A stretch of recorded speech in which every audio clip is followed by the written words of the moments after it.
Bom, vamos falar um pouquinho sobre o que eu posso chamar de um guia do feedback, ok? Primeiro, você tem que criar um clima positivo de empatia com o colaborador. Tem que começar pelo positivo. Não importa qual seja a razão pela qual você está conversando com a pessoa, procure criar um clima positivo. Não há por que começar com uma cara feia. Tenha o máximo de respeito com o outro lado, sempre.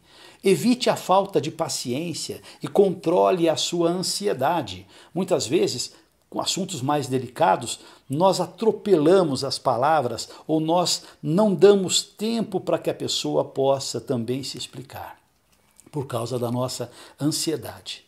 Baseie-se em fatos concretos. Evite alguma coisa muito etérea que a pessoa acabe facilmente dizendo que não sabe do que está se tratando. E daí o seu feedback não vai valer.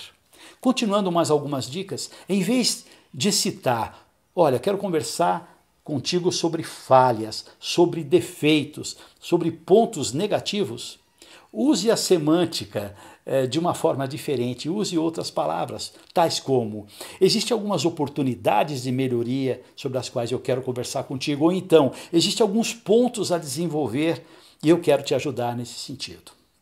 Peça ao subordinado que esteja preparado para ouvir enquanto você estiver apresentando o seu feedback.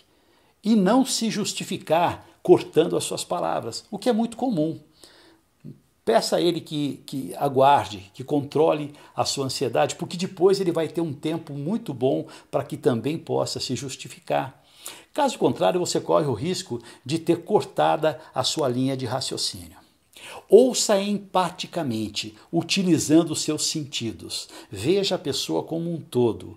Ouça o que ela fala, perceba como ela fala, perceba como é que está a sua ação corporal, seu gestual, se ela está suando, se ela está com algum tipo de apresentação de sintomas de nervosismo, por exemplo.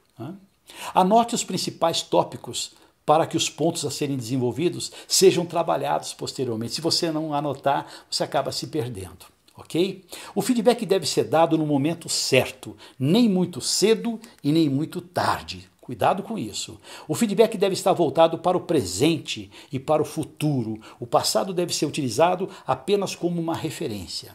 O feedback deve ser específico, não pode ser genérico.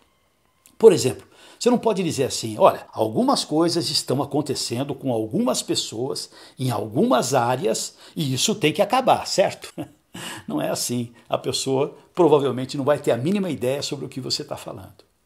Muito bem, vamos caminhar um pouco mais. O feedback deve basear-se em fatos que possam ser descritos. Nós devemos evitar dar feedbacks baseados em sentimento, baseados em emoções apenas. Tem que ter uma rastreabilidade. Ao invés de dizer, você vive atrasando, diga, fiz um levantamento e nos últimos 15 dias você se atrasou 5 vezes. Alguma coisa por aí. Tá? O feedback deve sempre acabar com o colaborador propondo ações que ele possa fazer para melhorar. Evite você dizer o que ele vai fazer. Explique o que você se espera dele, diga o que não está legal e daí peça para que ele diga então o que pretende fazer para melhorar. E daí você apenas conduz se estiver adequado ou não. O feedback deve implicar um acompanhamento posterior. Por isso que é importante que você possa estar anotando. Para terminar esse nosso rápido papo, eu quero perguntar: qual é a sua chama interior? O que é que te move na direção da tua vida, dos teus objetivos? Sejam eles dentro da empresa ou sejam eles em qualquer outra dimensão da sua vida.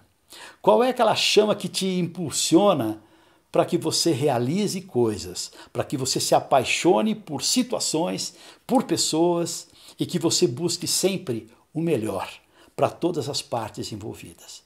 Para alguns, a chama interior é a família. Você trabalha para prover a sua família. Para outros, é a realização técnica profissional. Você trabalha para poder realizar-se profissionalmente e aplicar os conhecimentos que você aprendeu na teoria ou que você com a prática foi incorporando ao que você é. Para outros, o trabalho, a chama interna, pode ser simplesmente uma missão. um chamamento interno que você sabe que tem e que você entende que estar onde você está, no cargo que está, fazendo o que você tem que fazer, isso tudo faz parte de algo muito mais amplo, que se chama missão de vida. Seja qual for a sua chama interior, eu desejo do fundo do coração que você possa segui-la e que essa chama possa iluminar cada um dos seus passos. Um grande abraço e até breve.